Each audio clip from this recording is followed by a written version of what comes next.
Je continue avec la partie 1.9 du chapitre sur les formes bilinéaires, sur l'inégalité de Cauchy-Schwarz. C'est une inégalité très puissante quand vous avez un produit scalaire. Donc, c'est une proposition, on va le formuler et on va le démontrer. Comme la démonstration est très jolie aussi. Donc, c'est un plaisir. Proposition. Alors, donc on commence par une forme bilinéaire symétrique d'abord, mais je vais le noter comme un produit scalaire déjà. Donc, une forme bilinéaire symétrique sur un espace vectoriel E. Alors, si cette forme est positive,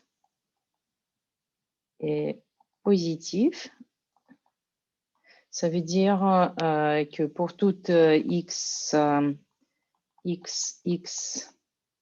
doit être positif ou 0. Alors, pour tout y, pour tout xy dans E, on a la propriété suivante, donc xy au carré est inférieur ou égal à x avec x fois y avec y. Si de plus, c'est un produit défini, c'est-à-dire donc c'est défini,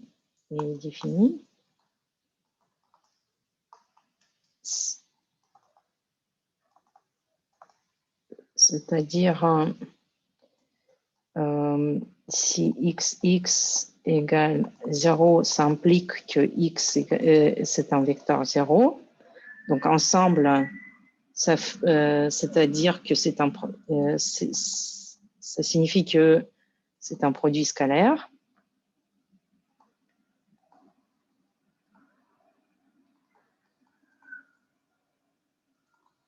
Alors, on a l'égalité. Donc, xy au carré égale x. Excusez-moi, j'utilise une notation différente. Ok, c'est avec une virgule. Y. Si seulement si. X et Y sont liés.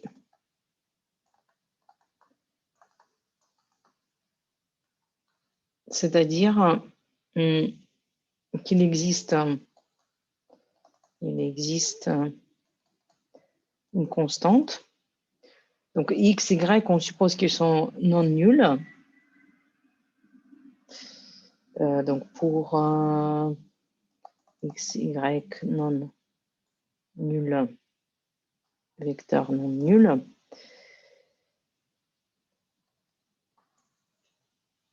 une constante, donc dans R, telle que x égale lambda y. Bon, on va montrer la démonstration. De la première partie. On remarque que si je fais lambda x plus y, ouais, c'est ça. Donc, je regarde une application, on étudie une application lambda vers le produit scalaire de lambda x plus y, lambda x plus y. Donc, s'il est positif, si c'est cette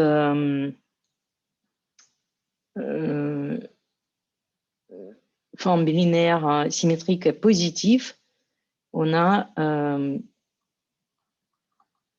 lambda x plus y dans les deux endroits, donc ça doit être positif. Donc, car supposé positif. Et alors, je peux regarder qu'est-ce que ça donne si j'ouvre, si j'utilise la linéarité à gauche et à droite pour cette expression. On a lambda xx plus lambda carré xx plus 2 fois, donc ça c'est le xy et x est égal à yx, donc ça fait 2, le coefficient 2, plus y ici, et ça doit être supérieur ou égal à 0. Donc, et si je regarde ça vis-à-vis de lambda, c'est une inégalité sur un polynôme de lambda de deuxième degré. Donc, un polynôme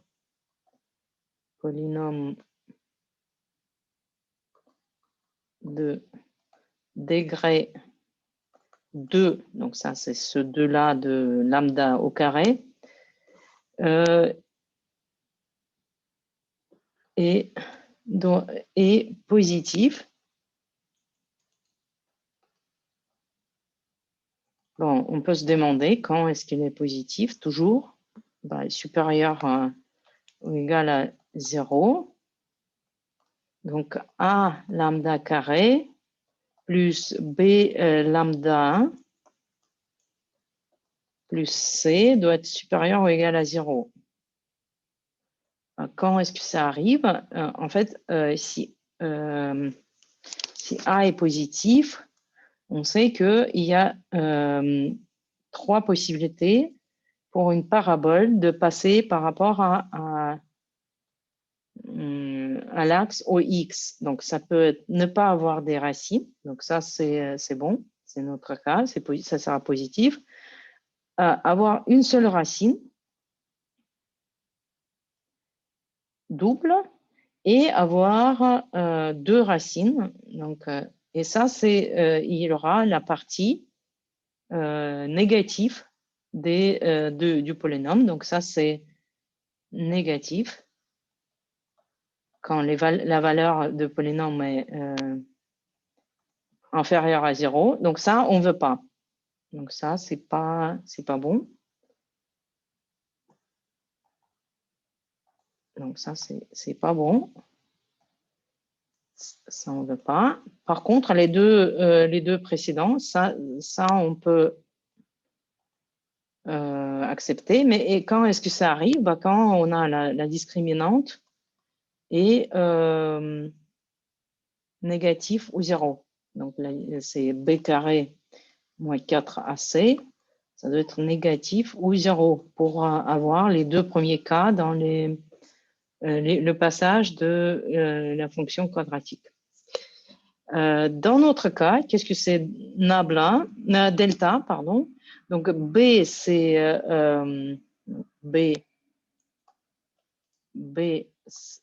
c'est XY, 2XY, XY. A, c'est XX. Et C, c'est YY. Donc, delta, c'est 2XY au carré, moins 4XX fois YY. Et on a dit que ça doit être négatif ou 0.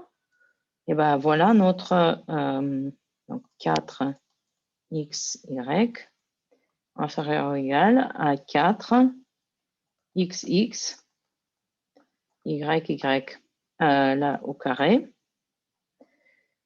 YY. Bon, je peux mettre la valeur absolue ici, si je veux. Donc, ça fait XY au carré inférieur ou égal à 4XX, Y.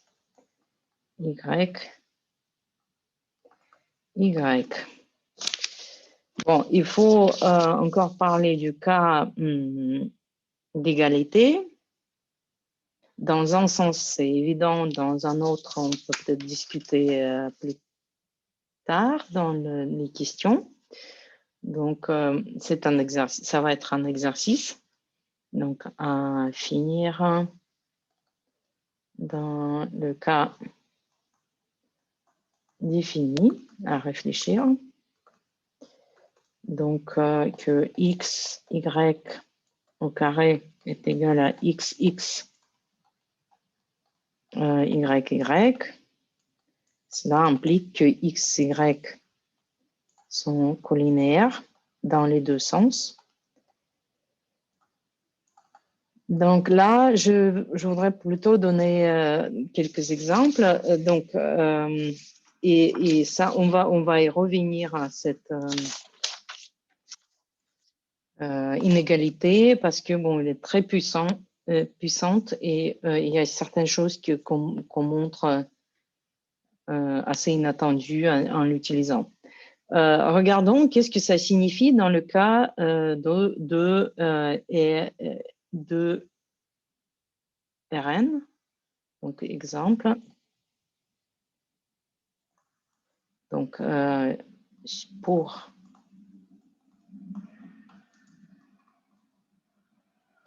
Rn, avec un produit scalaire standard,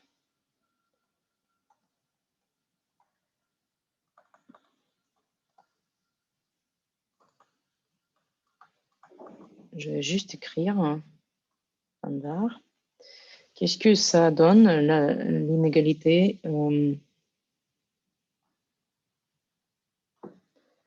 de Cauchy-Schwarz?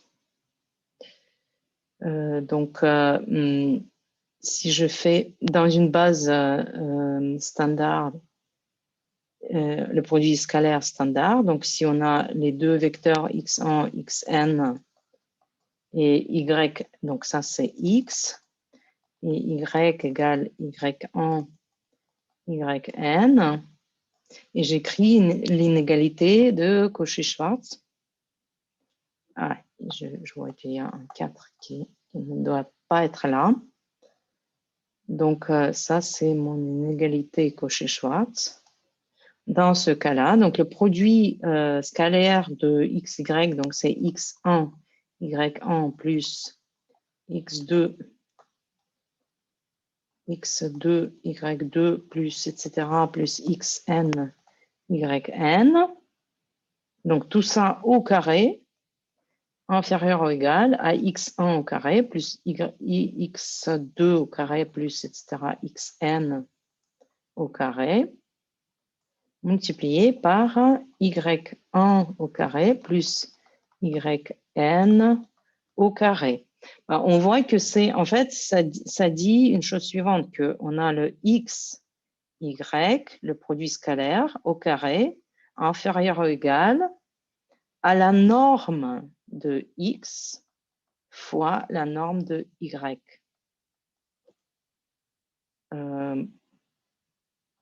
Donc, sur R2, c'est encore, on reconnaît une chose suivante. Donc, si j'ai deux vecteurs x, y, qu'est-ce que c'est leur produit scalaire? Je peux l'écrire comme la longueur de x, longueur de y, fois cosinus phi. C'est le produit scalaire. Donc, au carré, ça doit être plus petit ou égal que la longueur, je la note comme avec les traits comme ça, x au carré, y au carré. Donc, ce qui est un peu évident avec le cosinus phi qui va de 0 à 1 maximum. Donc, on a toujours x, y ici au carré, cos carré phi inférieur ou égal que x au carré, y au carré. Donc, ça devient une trivialité, mais ça nous donne aussi le moyen de définir ce que c'est le cosinus. Bon, on va voir plus tard. Sur C01, donc les fonctions continues, intégrables, bon, plutôt L2, donc 2 fois intégrable au carré intégrable sur l'intervalle 0,1 par exemple, on aura l'inégalité, le produit scalaire qu'on peut définir comme f fois g dx de 0 à 1. Et donc, c'est au carré, ça doit être plus petit. Là, je dois faire plouf, plouf.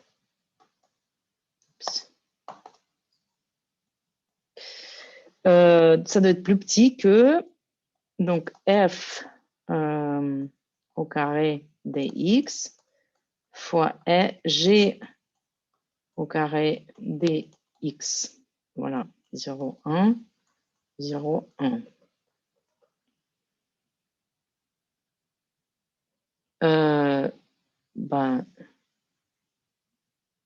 J'arrête pour cette partie.